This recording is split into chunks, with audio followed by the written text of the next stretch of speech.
Bom, crianças, acabamos de ouvir a historinha da árvore sem folhas. Que ela não tinha folha, né? Porém, as crianças coloriram, encheram ela de papel colorido e ela ficou muito feliz. Então, a atividade que a Prof. Adri vem trazer hoje é que vocês sejam caçadores de cores da natureza, tá? Como que vai funcionar?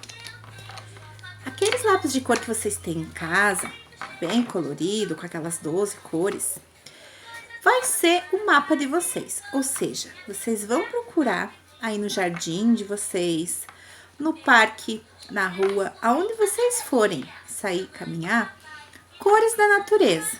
Vocês podem estar utilizando os lápis de cor. Vocês podem achar uma florzinha amarela, uma pedra marrom, uma folha verde escura, outra folha verde clara, uma folha mais alaranjada, infinitas possibilidades de cores. Vocês vão estar coletando esses materiais, essas cores e esses objetos coloridos conforme as cores que vocês têm em casa. E vão estar ou guardando ou colando numa folha de papel, qualquer papel que vocês tiverem.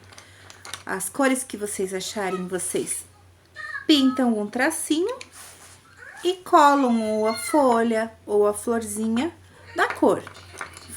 Vocês podem também estarem tirando foto com a flor do lado e o lápis colorido do ladinho pra gente ver a cor, se são semelhantes ou não, se parecem ou não, certo?